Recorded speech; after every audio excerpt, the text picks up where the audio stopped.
안녕하십니까. 자, 벌써 2016년 마지막 날이네요.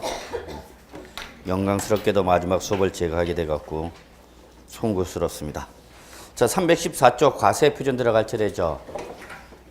맞나요? 예, 314쪽. 우리 양도소득세에서 지난 시간에 양도소득세에서 말하는 소득세의 개념, 그 다음에 양도의 개념, 과세 대상, 그다음에 비과세 관련된 기본적인 내용 살펴봤습니다. 그리고 마지막에 양도 또는 취득시에 관련된 내용 살펴봤죠. 그래서 마지막 상속과 증여에 대한 개념 살펴드렸고요. 자, 오늘 314쪽 과세 표준 갑시다. 이제 세액을 계산한 겁니다. 양도소득세 세액을 계산한 거죠. 결국 우리가 양도소득세를 공부하고 나서 결과는 얼마예요? 예, 이걸 계산해야 되는 거죠. 자, 이때에 제가 항상 양도소득세에서는 이 그림을 꼭 세팅을 시켜놓고 이 그림을 기준으로 해서 여러분이 정리해 두시기 바랍니다. 그랬죠. 그래서 부동산을 취득했다. 취득할 당시 3억 원에 취득했다. 그래서 보유하다가 부동산을 뭐 했다, 여러분? 양도하였다. 이때 양도 당시 가액이 5억 원이었다라고 가정을 해보죠. 그럼 이때 양도소득세라는 것은 요 부동산 등 과세 대상을 뭐함으로써 양도함으로써 발생한 소득을 과세 대상으로 하여 부과된 소득세를 양도소득세라 합니다. 그렇죠. 그럼 이때 양도소득세에서 말하는 양도소득은 양도 당시 무슨 가에서 양도가에서 취득 당시의 취득가액 등을 차감한 후의 금액, 요걸 우리 뭐라 한다 했죠, 여러분? 양도차익이라 합니다. 그랬죠. 어려운 게 아니죠. 3억 원에 취득해서 얼마 팔았던 얘기야? 5억 원에 팔았던 얘기야. 그럼 그로 인해서 발생한 이익은 얼마야? 2억 원이죠, 여러분. 이거는 뭐 초딩도 하는 산수죠. 5 빼기 3은 2. 근데 이게 왜 이렇게 어려운지 모르겠어요. 참 희한하네요. 예, 바로 요 양도차익 2억 원을 양도하는 과정에서 발생된 소득으로서 보아서 과세하겠다는 게 양도소득세입니다. 자, 그러면 이때에 이런 구체적으로 양도차익을 다 과세 대상으로 하느냐? 그렇지는 않은 거죠. 그래서 요 세 계산을 보면은 출발점이 뭐냐? 양도가입니다. 항상 양도소득세를 계산할 때 출발점이 뭐다고요, 여러분? 양도가예요. 5억 원에서 얼마 빼라는 얘기야? 3억. 그러면 이때 양도가에서 취득가액, 기타 필요 경비가 발생했다면 그러한 필요 경비를 차감한 후의 금액. 요걸 우리 뭐라 한다, 여러분? 양도 차익이라는 거죠. 우리 이거는 계속해서 그림을 통해서 보았어요. 결국은 양도소득세는 뭐에 따라서 결정되는 거예요, 여러분? 양도 차익에 따라서 결정되는 거죠. 내가 부동산을 양도했대서 무조건 양도소득세가 나오는 것이 아니라 뭘 계산한다고, 여러분? 차익을 계산하는 거죠. 요 차익은 양도가액과 취득가액을 비교하는 거죠. 근데 이 사람은 성공한 거죠. 3억 원에 취득해서 5억 원에 팔았으니까 차익 2억 원이 발생했잖아. 1년 동안에 2억 먹어도 2억 벌어도 잘 버는 거죠. 억대 연봉자 아니야. 공인중개사가 돼갖고 1년에 2억을 번다. 계약서 도대체 몇 장을 써야 되는가? 한 방에도 해결되는 게 공인중개사죠. 그런데 어떤 사람은 3억 원에 취득한 것이 아니라 얼마에 취득했다? 5억 원에 취득할 수도 있는 거죠. 5억 원. 그럼 여기는 양도차익 있어, 없어? 없죠. 제로죠. 근데 이 사람은 잘한 거죠. 본전을 뽑았으니까. 이런 사람도 있다? 얼마 사갖고? 6억에 사갖고 얼마 팔은 거예요, 여러분? 5억 원에 파는 거예요. 그러면 얘는 뭐야? 손실이 발생한 거죠. 예. 주식을 투자하는 분들 대부분 요 형태죠. 6억에 사서 5억 원에 팔아서 손실 1억 보고 나와서 한강 가는 거죠. 그러니까 항상 양도소득세는 뭘 구해야 된다, 여러분? 차익. 이 차익의 크기에 따라서 양도소득세가 결정하는 거죠. 그럼 이걸 다 과세하냐? 그렇지 않습니다. 부동산은 자본적 자산이고 대부분 단기 보유다, 장기 보유다. 장기 보유죠. 부동산은 보유 자체가. 그 보유 기간이 물가 상승, 이러한 인플레이션 등의 어떤 명목가치 상승이 있다는 얘기죠. 이런 것을 차감해 주겠다는 게 바로 뭐냐? 장기 보유 특별 공제입니다. 장기 보유 특별 공제. 자, 여러분 여기서 제목을 좀 봐주세요. 뭐라 써주세요, 여러분 여기? 장기 보유, 장기. 이게 첫 번째 조건이죠. 그러니까 단기 보유 자산은 받을 수 없다.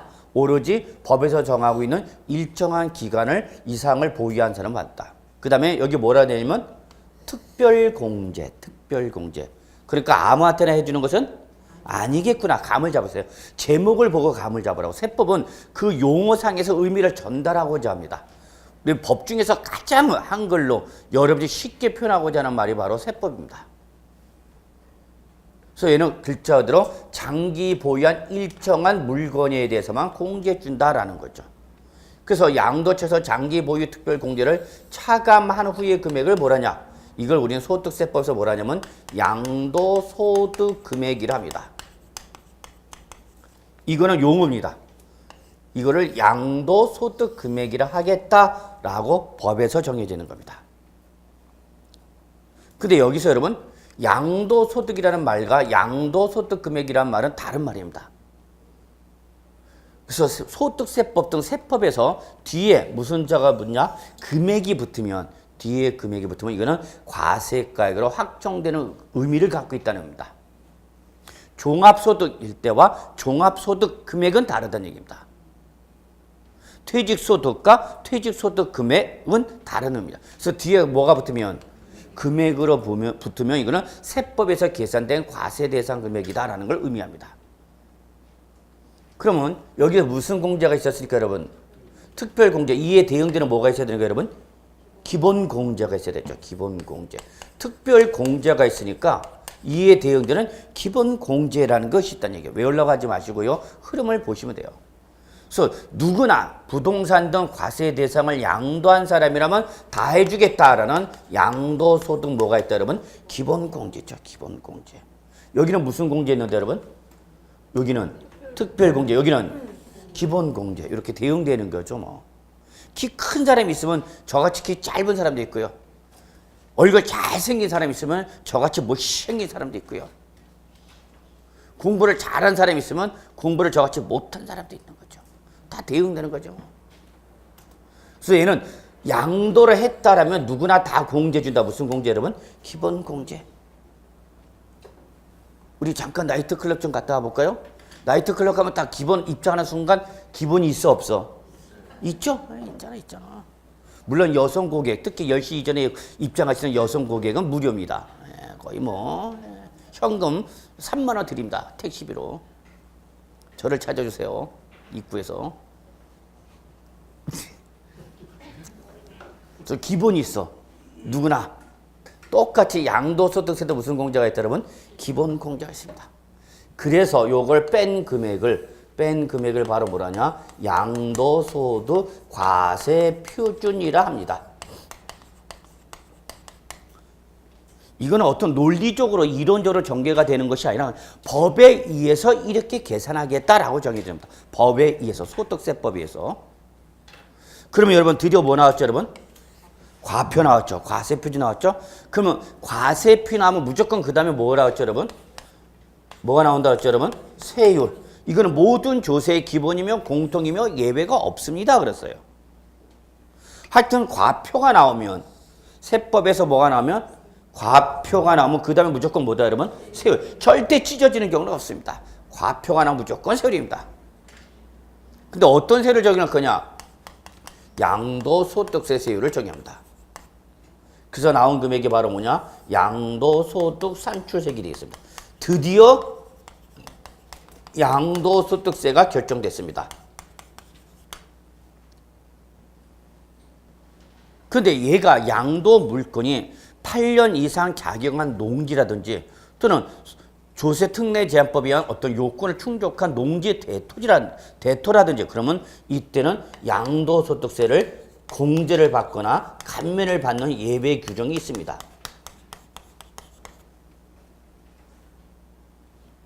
근데 여기다가 또 예정 신고 기간 내 신고 납부를 했다? 그럼 여기다 가산세를 또 때립니다. 도대체 실판 사이즈로 들어갈 수가 없어요. 이 밑에까지 가야 되는데 그만 가랍니다. 칠판 사정이. 그래서 여러분이 이걸 외우셔야 됩니다. 통째로. 스키야 너나 외워라. 나는 이걸 어떻게 외우냐. 그랬더니 그런데 여기서 여러분 최소한 어디까지 외우셔야 되냐면 여기까지 외우셔야 돼요. 이게 계산 구조거든요. 이게 시험에다 가끔가다 나옵니다. 이 계산 구조로. 계산 구조, 순서. 양도소득 과세표준 순서로대로 옳은 것을 표현하고 있는 걸 골라보시오. 이러시라는 거죠. 그래서 출발해, 어디부터 출발해서 여러분? 양도 가로부터 출발해서 어디까지? 최소 여기까지, 산출세까지는 외우셔야 됩니다. 외우셔야 되겠냐, 이거는. 근데 어떤 어르신이 이렇게 얘기합니다. 아, 이 교수 뭐 그렇게 어렵지 않네. 아유, 안 어려워요. 나름대로 인생을 살다 보면 다 기법이 생긴대. 자기는 기법이 있대서 어떻게 배우셨는데 어때? 잘 들어봐. 예. 양치, 양장, 양양양양양. 훌륭한 기법이죠. 글자 따셨대요. 그래서 양치, 양장, 양양양양. 그래서 제가 그러면 첫 번째 양은요, 그랬더니 김양. 두 번째 양은 이양. 걱정하지 마세요. 이거 1년 내내 하니까 외워져요. 예, 외워져. 인위적으로 외우지 않더라도 반복 과정 통해서 외워지니까 너무 걱정하실 필요는 없어요. 자, 근데 어쨌거나 우리는 양도소득세를 계산하려면 기본이 뭐가 나와야 되는 거죠, 여러분? 차익이 나와야죠, 차익이. 일단 차익의 크기에 따라서 양도소득세가 결정된다 보시면 되는 거예요. 기본이 뭐다, 여러분? 차익이죠. 여기서 뭘 차감해라고요? 장기 보유 특별 공제 차감하라. 그래서 나온 금액을 뭐란다고 여러분? 양도소득 금액이란다. 그래서 제가 그랬죠? 세법에서 뒤에 끝자 뭐가 붙으면 금액이 붙으면 의미가 다른 의미로서 과세 대상으로 법에 의해서 확정된 금액을 말합니다. 그랬어요. 그래서 특별 공제 다음에 무슨 공제? 기본 공제. 그러면 사실 여러분 이렇게 보면 됐죠. 차장금기 과세산 그거죠. 근데 과세산은 이건 우리가 취득세부터 출발해서 여기까지 계속 온가. 예배가 없어. 과세산. 과패다 뭘 곱해라? 세율 곱해라. 그래서 뭐가 나온다 그러면 산출세. 그럼 이건 세 가지는 과세산 공통상이죠. 그러면 양도세 기본 구조로 뭐만 기억하면 되는 거예요, 여러분? 차장금기만 외우시면 되는 거죠, 여러분. 그래서 이걸 차장금기 과세산이라고 되죠. 뭐. 그래서 오늘 또 여러분 여기 수업 끝나고 노원역까지 걸어가면서 차장금기 과세산이요? 딱 그러면 되죠. 뭐. 전철 타서 딱 들어가자마자 예, 차장금기 과세산요. 딱 그러고 제 시합니다. 그리고 또 다음 칸 가셔갖고 또 차장금기 과세산요. 그리고 또 다음 칸 8칸 뛰면 다 외워진다. 나만 하면 이상하니까 같이 한번 해봅시다. 시작. 차장금기 과세산요. 오늘 저녁 드시는 아저씨 앞에서 한 번만 해봐. 자기 밥 먹어서 내 말 들어봐. 예, 차장금기 과세산요. 딱 그러면 아저씨 밥상 엎어버리는 거죠. 뭐 이쁘하노. 여러분이 외우셔야 돼요. 그럼 여러분 지금 자세는 여러분 감독관 자세입니다. 거의 한번 해봐. 시험은 여러분이 보는데 하다 보면 제가 보는 것 같아요. 이상합니다. 그래서 이걸 앞으로 뭐 지금 당장 외우려고 하지 마시고요. 그냥 오늘은 이런 구조하에서 양도소득세를 계산하는 거구나 라는 것만 이해하시면 됩니다. 그럼 여러분 딱 보는 순간 양도소득세 계산하면 단순히 계산이 나오겠다. 앉아서 자리 잡고 돗자리 깔고 계산해야 된다. 돗자리 깔고 계산해야 된다. 돗자리 깔고.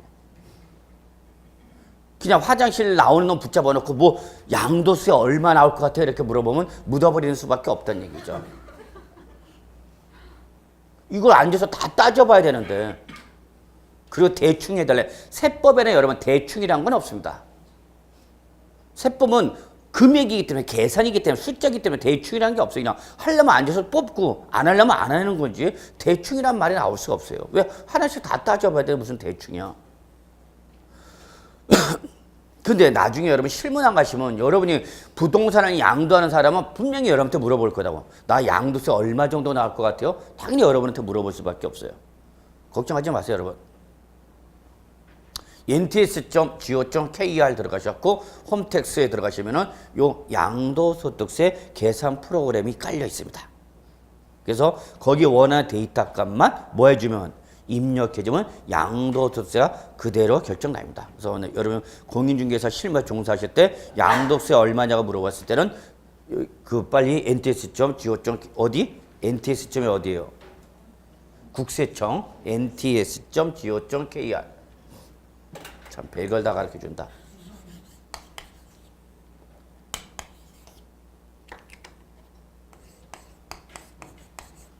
내셔널 텍스 서비스. 그래서 내셔널 텍스 서비스 go.kr 이게 뭔지 아시죠? 일로 들어가셔갖고 여러분이 홈택스에 가입을 하셔야 돼요. 국세는 홈택스, 지방세는 위택스라고 합니다. 위택스. 이거는 지방세는 위택스. 행정자치부 들어가 있는 거죠.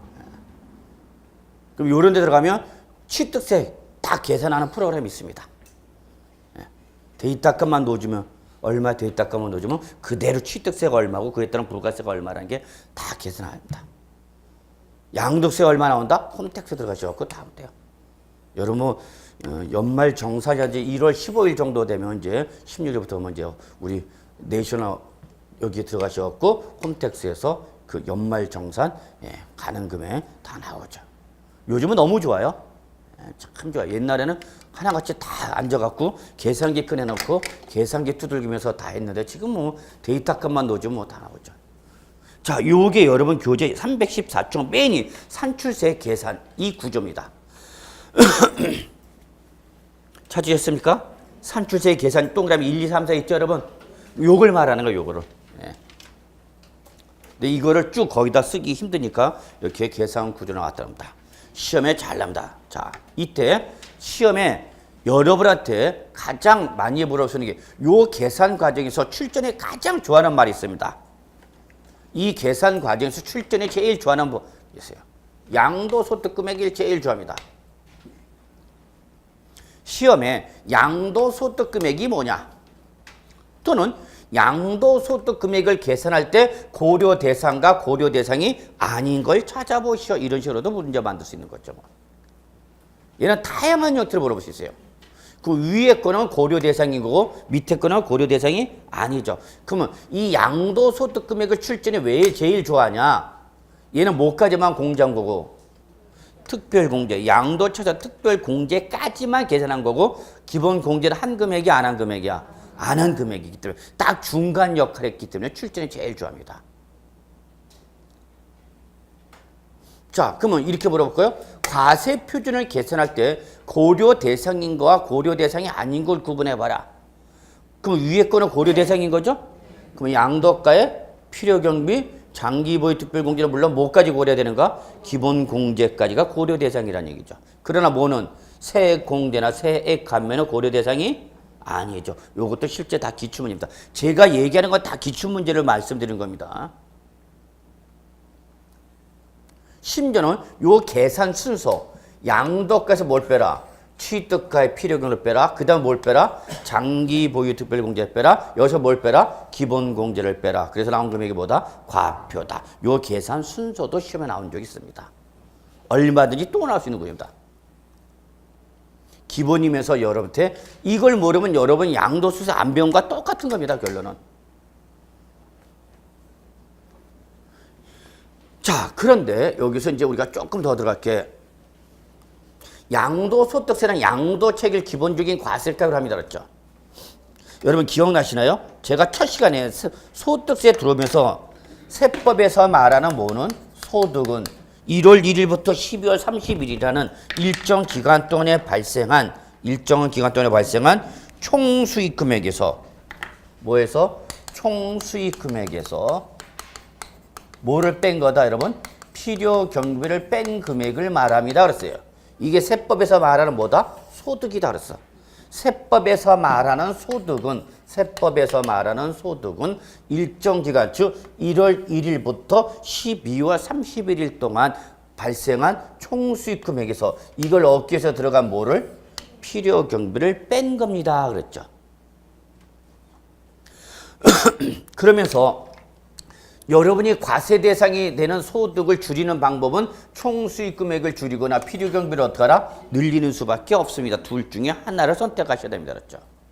요거를 얼로 전환하면 양도소득세로 전환하면 요게 뭐가 되는 거고 기본적으로 양도차익이 되는 거고 양도차익에 대응되는 요 총수익 금액이 부동산 등을 양도하면서 발생한 총수익 금액이 뭐가 되는 거고 여러분? 양도가액이 되는 거죠. 요게 양도가액이 된다고. 내가 부동산을 양도해서 받은 금액, 들어온 금액을 말하는 거죠. 총수익 금액은 뭐야? 부동산 등을 뭐해서 양도해서 받은 금액이죠. 여기서 뭘 빼라고요, 여러분? 뭘 빼라고요? 필요경비. 이때 필요경비는 기본적으로 뭘 빼라고요? 취득가액. 저 그림을 보시라고요. 양도가에서 뭘 뺀 거다고? 취득가액. 여기다가 보유하거나 양도하는 가지에서 발생한 기타 경비가 있다면 그걸 뭐 한 거죠, 여러분? 뺀 거죠. 이것이 바로 사실상 바로 양도처리 계산 구조죠.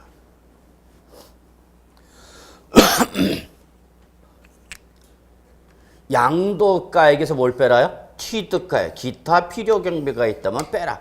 이게 바로 양도소득세 계산입니다. 근데 이 양도차익을 계산하는 방법은 기본적으로 두 가지가 있습니다. 기본적으로입니다. 이제 나중에 본 과정 들어가면 더 많아요. 이때 그러면 이 양도차익을 어떻게 계산할 거냐?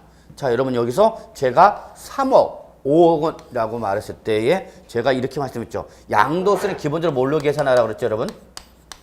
무슨 가액으로 계산하라고요? 실가로 계산합니다. 실지거래가액입니다. 실지거래가액. 실지거래가액이라는 것은 양도자, 양수자 간의 당사자 간의 거래가액을 말하죠. 그래서 이 양도차익을 계산하는 방법은 기본적으로 원칙, 뭘로 계산하라 여러분? 실지거래가로 양도차익을 계산합니다. 이게 대원칙입니다. 양도차익은 뭘로 계산하라? 실지거래가로 계산하라. 그래서 양도소득세 계산 문제가 나오면 아무런 말이 없으면 여러분 뭘로 계산하는 거예요, 여러분? 실가. 그래서 거기 원칙, 양도자와 양수자 간의 실제로 거래한 가액. 밑줄, 이걸 뭐라 한다, 여러분? 실지거래가. 이게 대원칙입니다.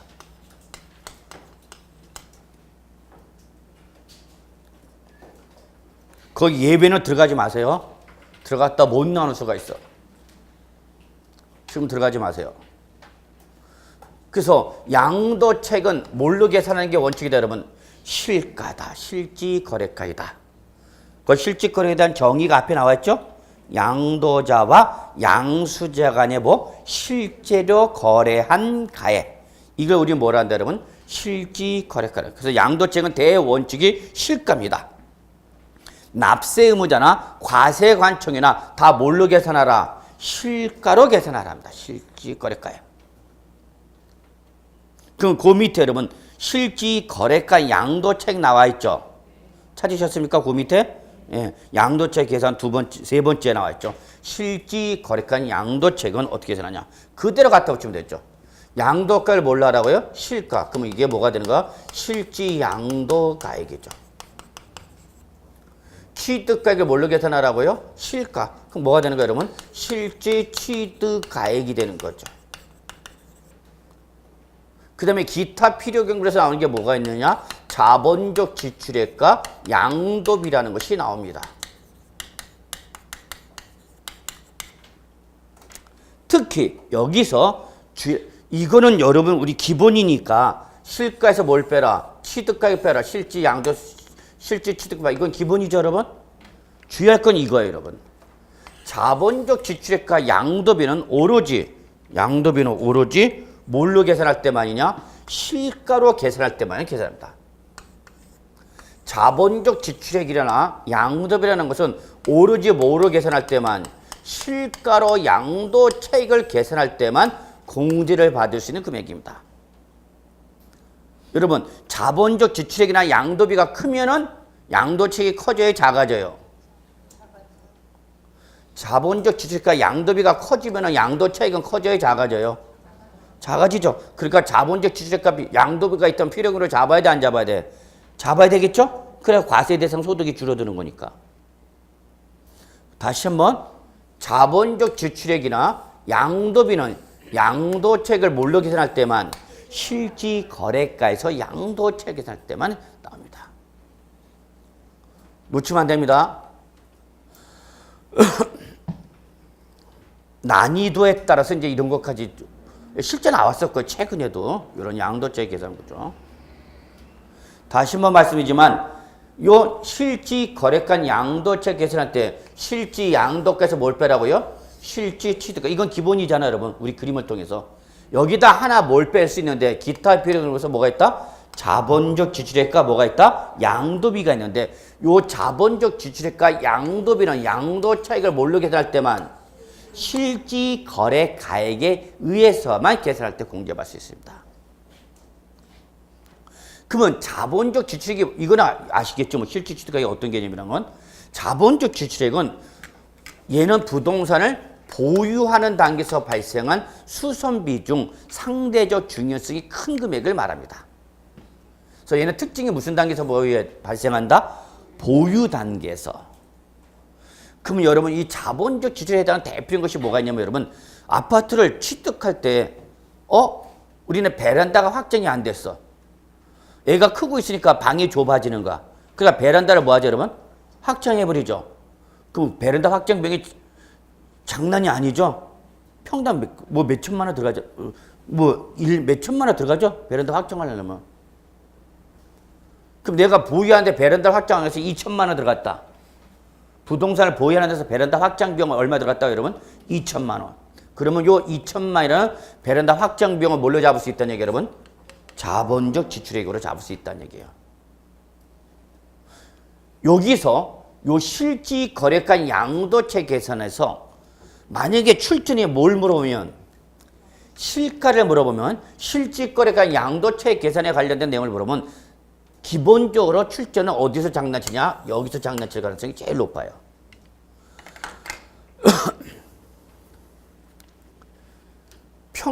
평이하게 나왔던 예를 갖고 장난칩니다. 뭘 갖고 장난친다? 자본적 지출액 갖고 장난쳐요. 그런데 출전이 어렵게 내려면 실지 취득가에서 장난칩니다. 그러니까 난이도가 낮으면은 자본적 지출에서 물어볼 것이고 출전의 난이도를 어렵게 물어보려면 자본적 지출에서 물어봅니다. 그래서 결론 실지 거래한 양도책은 실지 양도가에서 뭘 빼고요? 실지 취득가. 이거는 기본 구조야. 근데 실가로 할 때는 한 번 더 뭘 빼야 된다? 기타 비용을 넣어서 자본적 지출액과 양도비를 빼야 된다. 그 얘기입니다. 이게 아주 중요한 특징이에요.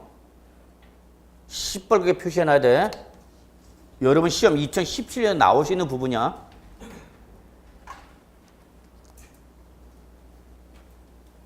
근데 여러분 하나 좀 기억할 게 뭐냐면 양도소득세에서 뭘로 계산한다면 실지 거래가로 양도체 계산한다면 대전제 조건이 있어야 돼. 첫째 어떤 전제 조건이냐. 실지 거래가 그랬으니까 실제 발생했다는 뭐가 있어야 된다? 증빙 서류가 있어야 된다. 반드시.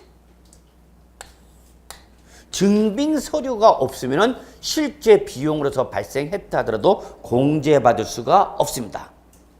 뭐가 있어야 된다고요? 반드시? 증빙 서류가 있어야 됩니다. 증빙 서류. 양도책을 뭘로 계산하면 실지 거래가로 계산하려면 이렇게 발생했습니다는 뭐가 있어야 된다고요? 증빙 서류가 있어야 된다. 이 증빙 서류의 대표가 바로 뭐냐면 양도가에 대한 필요 증빙 서류가 뭘까요? 그렇죠. 양도 당시 매매 계약서. 그러면 실지 취득가에 대한 증빙서는 뭐가 될까요? 취득 당시 매매. 그래서 기본적으로 가장 기본적인 증빙서가 바로 뭐예요, 여러분? 매매 계약서입니다. 얘가 기본이야. 그러니까 계약서가 몇 장 있어야 되는 거야? 2장. 어느 당시? 양도 당시 매매 계약서, 취득당. 이게 기본이야. 그러니까 여러분이 양도세를 계산해서 신고 납부하면 관할세무서 조사를 합니다. 쭉 신고한 내용을. 이때에 그 신고 내에는 타당성을 검토하죠. 세무서에서. 그러면서 계약서 좀 갖고 와보세요. 그랬다고.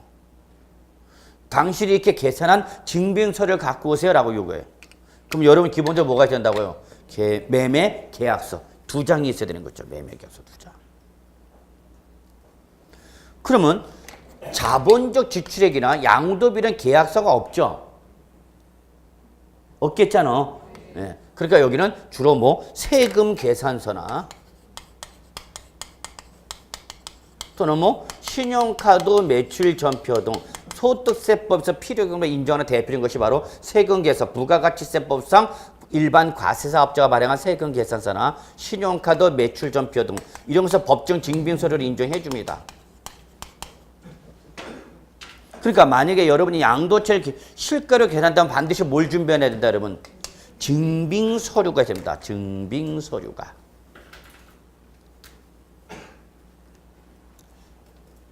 실제 비용이 발생했다더라도 뭐가 없으면 증빙서류가 없으면 세무서에서 인정해주지 않습니다.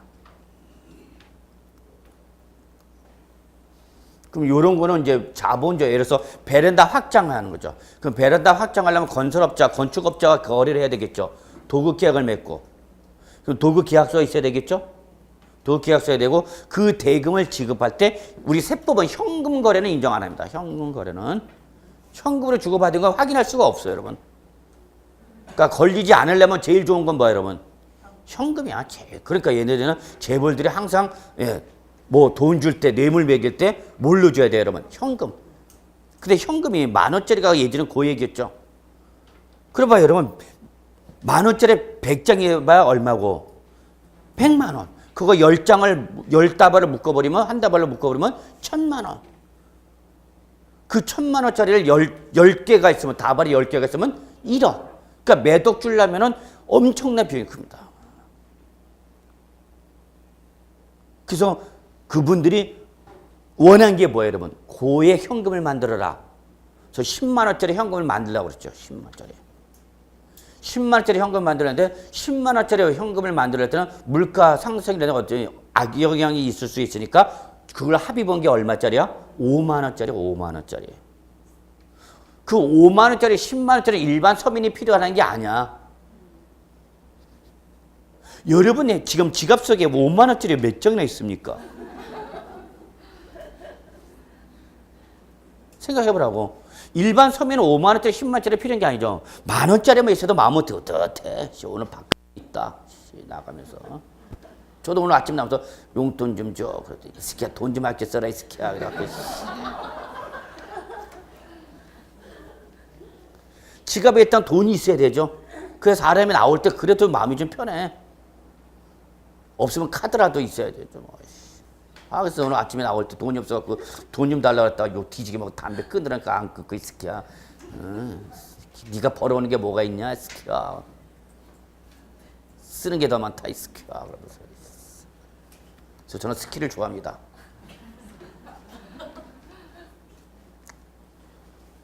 예전에 고상철 선생 20대 마지막일 때 저쪽 어디 스키장에 보드 타러 갔는데 저 보드 탑니다. 그 다리로 좀 많이 무리가 가요. 주의사항 쓰러지면 못 일어나. 자, 그래서 여러분 항상 요거는 잊지 마세요. 양도차익을 뭘로 계산한다면? 실가로 계산한다면 주의사항 반드시 뭐가 된다?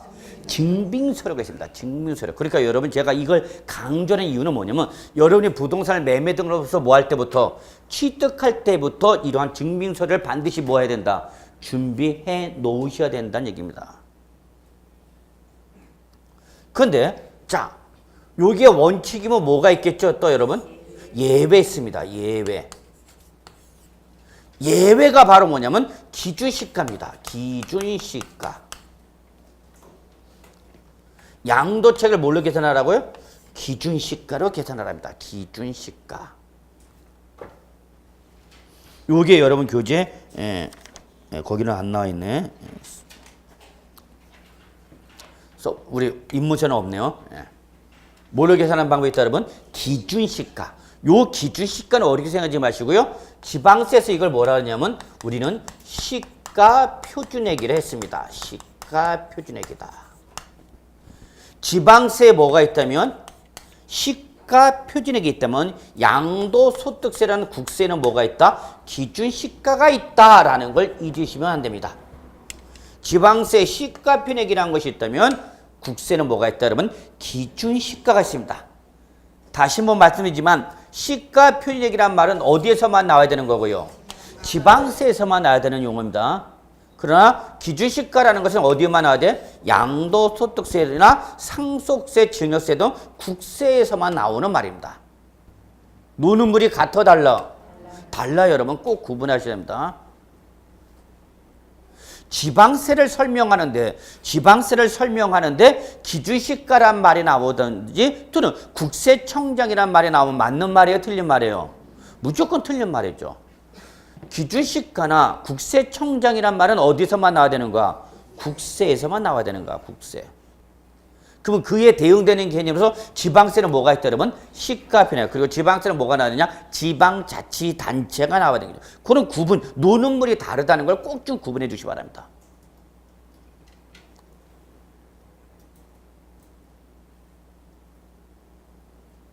이걸 꼭 기억해 두셔야 돼요. 그러면 결론. 기준시가나 시가표준이나 공통점이 있습니다. 공통점은 얘들은 누가? 과세권자가. 과세권자가 지방세법이나 소득세법 등 법률에 따라서 과세 물건별로 뭐한 가액이냐? 평가한 가액입니다. 평가액입니다. 평가액. 실질 거래가액이 아닙니다. 그래서 여러분 놓치면 안 되는 것이 이 기준시가나 시가표준액은 건 누가 정한 가액이다? 과세권자가 정한 가액이다. 과세권자가. 납세 의무자가 정한 가액이 아니라 과세권자가 법에서 정하는 방법에 따라서 과세 물건별로 뭐한 가액이 여러분? 거래가액이야? 평가액이야? 평가액입니다. 평가액. 얘가 실가가 거래가액이라고 했죠. 프라이스라면, 가격이라면 얘는 뭐다 여러분? 가치의 개념으로 보시면 된다. 그 얘기입니다. 놓치면 안 돼요. 실지 거래가액은 실지 매매 도자와 수자 간에 거래한 가액을 말한다면 기준시가는 누가? 과세권자가 과세 물건별로 뭐한 가액이다고요? 평가한 가액이 어느 정도의 가치는 있다. 우리 아파트 여기 이 근방의 주위 여러분 언니는 어디 살아? 나 여기 무슨 아파트 몇 평에 무슨 아파트 살아? 그러면 딱 여러분 평형에 나오면 대충 시세가 나오죠, 여러분. 그 시세야, 시세. 놓치면 안 됩니다. 절대 놓치면 안 되는 용어입니다. 그래서 만약에 양도책을 뭘로 계산한다면 기준시가로 계산하면 실지 양도가액, 즉 양도가에 대응되는 것이 바로 뭐냐? 양도 당시 기준시가입니다.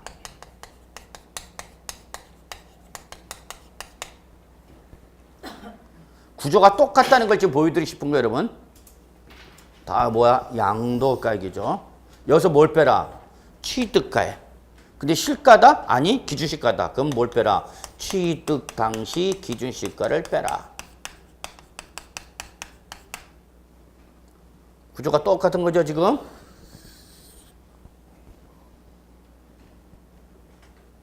지금 이 구조를 지금 설명하는 거예요, 여러분. 이 구조를 실가로 하느냐, 지금 기준시가로 하느냐에 따라 달라지는 거야. 그러면 여러분, 자, 양도가액을 기준시가하면 뭐가 나오는 거고, 여러분? 양도 당시 기준시가. 여기서 뭘 빼라? 취득가액. 근데 뭘로 하면? 기준시가는 뭘 빼라? 취득 당시 기준시가를 빼라. 하는 얘기야. 그럼 이제 기타 필요경비가 남아있죠. 이걸 빼는 게 바로 뭐냐면 여기는 바로 필요경비 계산 공제기를 합니다.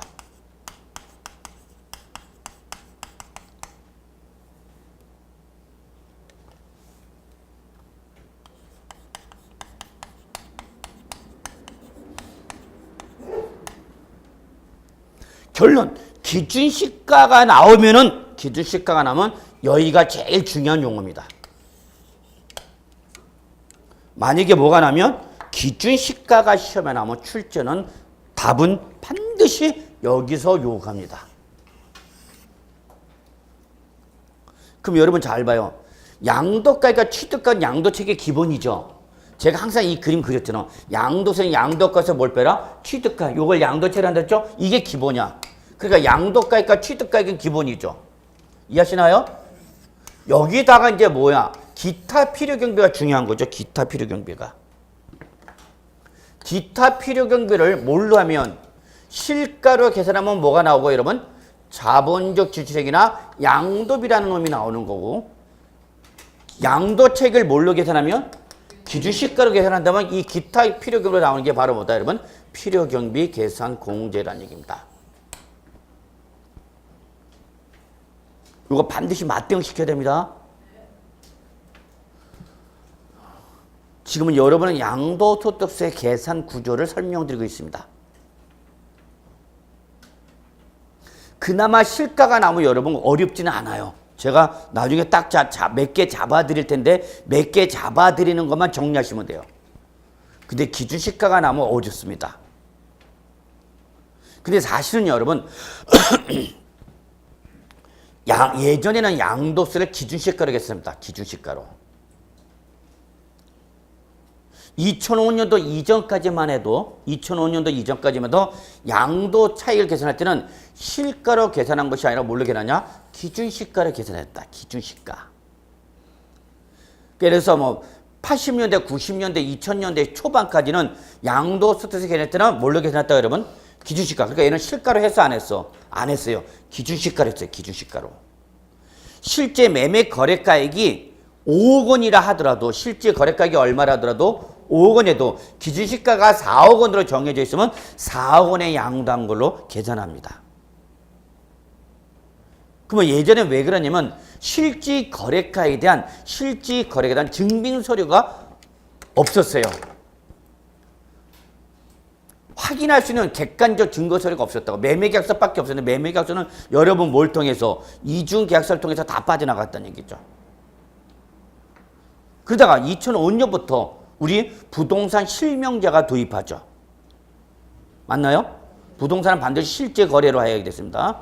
근데 부동산 등기법에 따라서 반드시 실지 명의로 하고 그걸 실지면으로 등기를 하고 그 다음에 등기부상에 실지 거래 가액을 등기부에 기재하도록 되어 있죠. 그래서 실지 거래에 대한 담보가 됨으로써 2006년 이후부터 뭘로 바뀐 거냐? 실가로 바뀌었다. 그 전까지 뭘로 계산했다고요? 기준시가였어요. 2006년 이전에는 이거 열심히 했습니다. 엄청 열심히 했습니다. 이 필요경비 계산공제와 다시 취득 당시 기준시가에다가 양도물건이 공제인데 양도물건에 대한 공제를 부동산 일단 3%고 부동산 외에 일단은 7%고 나머지는 1%고 3.7 찍고 따라하지 뭐 하시면 열심히 했어요. 암기기법이 다 있어요. 외우는 방법이. 근데 2006년 이후로는 뭘로 전환됐기 때문에 실가. 그래서 시험에는 이제 얘가 거의 안 나오고 1로 나옵니다. 그러니까 이게 법이 바뀌면서 이 시험이 나오는 부분이 바뀌지는 거야. 옛날엔 이거 무조건 했습니다. 무조건. 그다음 지금은 이거는 거의 무시해버립니다. 제가 1년에 이거 설명하는 건 몇 번밖에 없어요. 나머지 하면 다 모르게 했잖아요. 실가가 원칙이니까. 나무 얘가 일단 우선이야. 얘가 못 나면 올라간다. 기준시가. 근데 최근에는 점점 어렵게 나왔어요. 여러분 거기 양도차익 계산에 원칙 있고 예외 동그라미 1, 2, 3, 4 있죠? 찾으셨습니까? 예, 여기까지 시험에 나옵니다. 여기까지. 그러니까 점점 어려져 시험은. 지금 들어가지 마. 인문까지는 거의 안 들어가. 거기 들어갔다가는 이제 내년부터 안 나오게 되는 거야. 저도 밑밥을 깔아야 됩니다. 그래야 자꾸 쉽다 이렇게 유혹하면서 들어 한번 돼 그러고 결국은 안 되죠.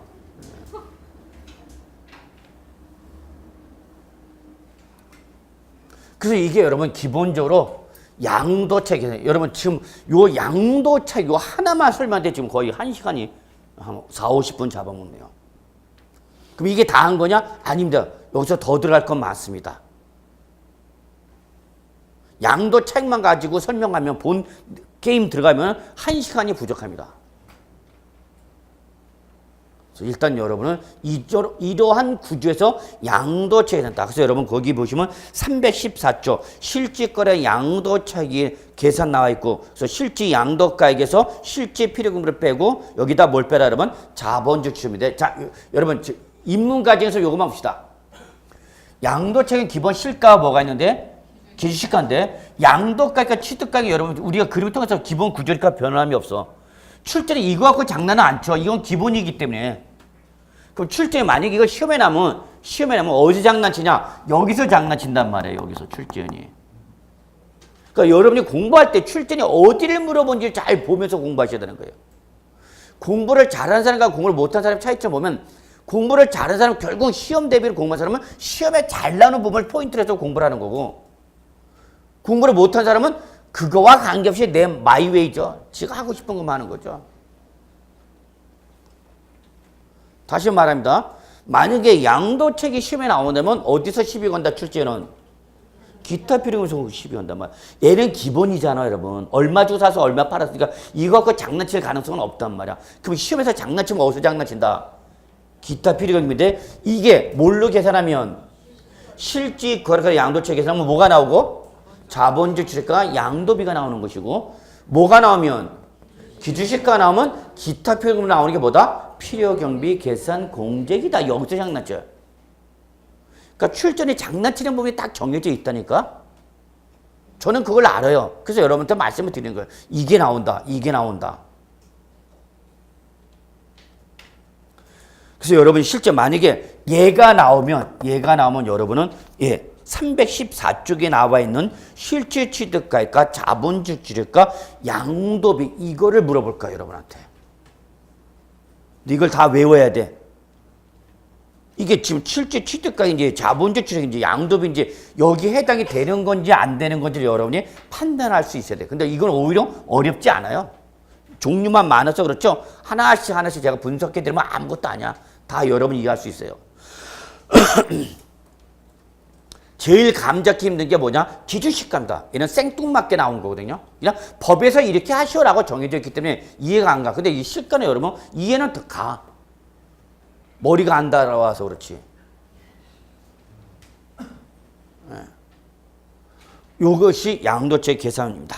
그래서 여러분 우리 314쪽에 실질 취득가액, 자본주의, 양도비 이거는 뭘로 계산할 때 얘기다 여러분? 실질 거래가액이다라는 거죠. 그래서 요 정도만 합시다. 입문 과정에서는. 그래서 여러분 특히 시험에 대비는 만약에 얘가 시험에 나온다면 어디서 시비 건다 여러분? 기타 필요경비다. 그래서 자본적 지력과 양도비는 뭘로 계산할 때만 나온다고 여러분? 실지 거래가 양도책 계산할 때만 자본적 지출액이란 말과 양도비란 말이 나오는 거고 실가가 아니면 뭐가 나온다 여러분? 필요경비 계산 공제가 나온다는 걸 꼭 기억해 두셔야 합니다. 이걸 가지고 나중에 여러분 동그라미 1, 2, 3, 4 거기 양도책 계산 원칙에 예외 있지 여러분? 찾으셨어요? 양도책 계산의 원칙 예외 있죠? 예외 4가지 다. 본 강의 들어가면 이제 이것까지 들어가는가? 이걸 이해를 못하면 그게 어려워져. 그래서 일단은 여러분은 나 몰라 그러면 딱 단순합시다 그냥. 요것만 보시면 돼요. 요것만.